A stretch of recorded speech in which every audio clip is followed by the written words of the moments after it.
खारे आंसू से मिला दूध पिलाया माँ ने, भीगी होती है पसीने में जवानी इनकी, और ज़िंदगी इनको विमाता की तरह रखती है, प्यार से मौत ही सुनती है कहानी इनकी।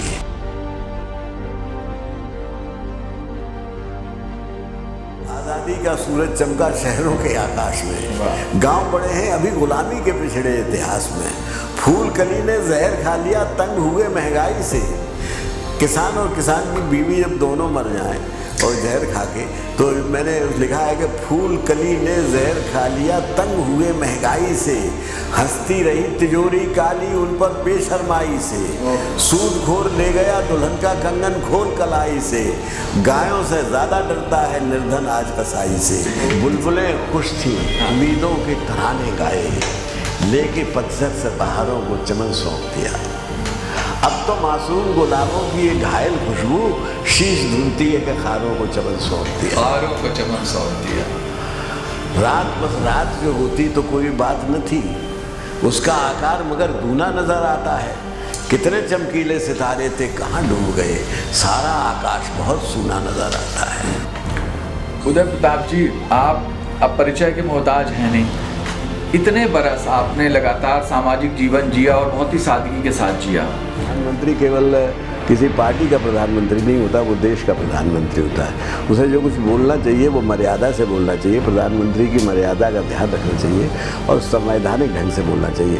अब ये बात तो कहना बहुत ही बचकानी बात है ये कि हमको वो आतंकवादी बताते हैं, उन्होंने अभी लाल टोपी को गुंडा बताया। अब मोदी से कोई ये प्रश्न कर ले कि आपको अमेरिका ने वीज़ा क्यों नहीं दिया था, तो बड़ी स्थिति उनकी भी नाजुक हो जाएगी। कि इस तरह की बातों से कभी असली मुद्दों पर उनको बात करनी चाहिए थी कि क्यों हम वोट आपको दें। आपने एक शब्द इस्तेमाल किया, असली मुद्दों से ध्यान हटका।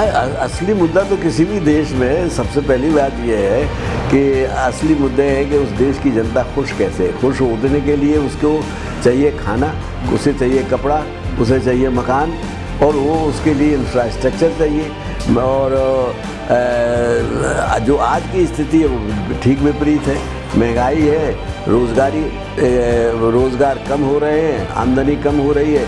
नोटबंदी से कहा गया कि हम ये कर देंगे, उससे बड़ा नुकसान हुआ, बहुत व्यापार को नुकसान हुआ, बहुत से लोगों को हुआ। गरीबी के सूचकांक में हम पाकिस्तान और जिनकी हम बहुत आलोचना करते हैं, और लंका और नेपाल से बहुत नीचे आ गए।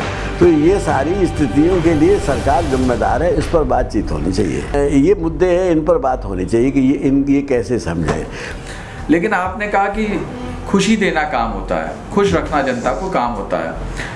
अभी एक किसान लखीमपुर में किसानों के ऊपर एक गाड़ी चढ़ा दी गई। एक जवान, मंत्री का जवान बेटा, उसने कहा हम बर्दाश्त नहीं करेंगे, विरोध गाड़ी चढ़ा दी। किसान मर गए, पत्रकार मर गया, और देखते ही देखते उसको बहुत मुश्किल से पहले झूठ हुआ, अरेस्ट किया गया, आप सब जानते हैं, फिर उसकी जमानत हो गई। अब इस देश में वो किसान है जिनके ऊपर गाड़ी चढ़ती है, वो पत्रकार है जिनके ऊपर गाड़ी चढ़ती है, और वो मंत्री हैं और वो बेटा है जो गाड़ी चढ़ाते हैं। दोनों में तो नहीं खुश हो सकते एक साथ। तो दो तरीके की ये जनता है, तो खुशी को भी कैसे हम डिकोड करेंगे? अगर जिस तरह का ये शासन चला रहे हैं वो लोकतांत्रिक नहीं है, वो कुछ डिक्टेटरशिप के अंदाज का है। वो कहानी यहाँ से शुरू नहीं होती है। उस लड़के ने जीप बाद में चढ़ाई है।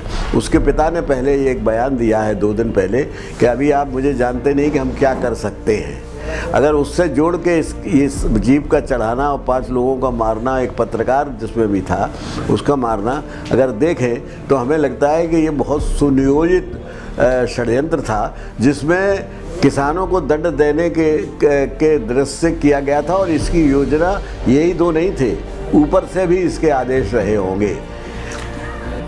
यानी कि डिक्टेरियन जो एटीट्यूड होता है कि भय करके, डरा के, हम एक को मारेंगे तो 100 डरेंगे, हम एक को कुचलेंगे तो 1000 चुप बैठेंगे। तो ये चुप बैठाने की राजनीति कर रहे हैं, डराने की और भय की राजनीति कर रहे हैं। हर मुद्दे में ऐसा देखिए, इनका जो प्रधानमंत्री जी का बयान है, ये मैं नहीं कहता हूँ, उनके लोग स्वयं अनुभव कर रहे हैं। जैसे किसानों का वो 3 बिल लाए, वो उन बिलों की जो कृषि मंत्री था उसे भी पता नहीं था। ये एकदम बिना किसी विचार विमर्श के, बिना किसी उसके लाए, और जिस तरह से ज़बरदस्ती पास करवाया गया। राज्यसभा में एक आदमी ने ये कहा कि इसको विभाजन हो जाए। यादव जी के एक बयान की वजह से, उनकी एक घोषणा की वजह से बहुत ज़्यादा सरकारी कर्मचारी, अध्यापक और सब उनकी ओर शिफ्ट हो रहे हैं। वो है पेंशन। कई लोग समझते थे कि पेंशन बेकार की चीज़ है क्योंकि वो लायबिलिटी हो। मेरी बातचीत हुई तो कर्मचारियों का कहना है कि वो हमारा हक है, हम जो मेहनत करते हैं उसका एक हिस्सा निकाला जाता है और बुढ़ापे में हम करेंगे क्या। पेंशन सबसे बड़ी सोशल सिक्योरिटी थी। जो लोग पेंशन पा रहे हैं उनके घर बचे रहे, उनके अपने घरों में उनका स्पेस बचा रहा। ओल्ड पेंशन स्कीम को दोबारा लागू करने की बात कहती है। आपको क्या लगता है कि इसका असर कैसा रहेगा? मैं आपसे बिल्कुल सहमत हूँ। पेंशन स्कीम को समाप्त करना एक बहुत बड़ी सामाजिक अन्याय था सरकारी अफसरों पूरी ज़िंदगी आप जवानी सौंप दें सरकार की सेवा में और बुढ़ापे में क्या खाएं। पेंशन के बंद होने के बाद जिस तरह से भ्रष्टाचार बढ़ा वो हम सब लोग जानते हैं कि अब हमें पेंशन तो मिलनी नहीं है, इसलिए कमा के रख लो। हाँ। तो ये जो अखिलेश जी ने जो ये कहा है और इसको जो पेंशन की योजना को जो फिर लागू करने की जो बात कही है वो बहुत सोच समझ के कही है और मैं इसको समझता हूँ कि ये इसका बहुत प्रभावी इसका असर पड़ेगा। उसका असर ये भी पड़ेगा कि जो आज लोग काम कर रहे हैं नौकरशाही, उनको वो भी इससे प्रसन्न है और जो पुराने लोग जो हैं वो तो होंगे ही होंगे। तो इसका मतलब इससे दोहरे फायदे होंगे। इस पे हमारा ध्यान नहीं गया था। हाँ। कि एक तो भ्रष्टाचार के खिलाफ भी ये एक तरीके का माहौल पैदा करेगा कि क्या जरूरत है, हमें पेंशन मिलेगी। हाँ। अनाप शराब इकट्ठा करने की कोशिश ना कोई करें। जरूरत क्यों नहीं भाई। अगर हमें ये लगा बुढ़ापे में हमारे जीने के लिए जीने भर के लिए पर्याप्त है तो कोई आदमी सरकारी अफसर भ्रष्टाचार क्यों करेगा? हाँ। तो ये जो है क्यों बढ़ा, ये पेंशन के समाप्त करने के। और एक और फायदा नजर आ रहा है कि इससे स्ट्रेस लेवल, तनाव कम हो रहा है। क्योंकि आज की जिंदगी में तनाव बहुत है। तनाव कम होगा तो बीमारियां कम होंगी, तो हॉस्पिटल्स पे लोड कम आएगा, उनके जीवन की मतलब खुशहाली बढ़ेगी। नहीं बड़े तो लेकिन उसके तो दूरगामी प्रभाव पड़ेंगे ही, वो तो अलग बात है। लेकिन तत्काल प्रभाव से ये है, ये अन्याय भी है कि फिर राजनीतिज्ञों को पेंशन क्यों मिलती है,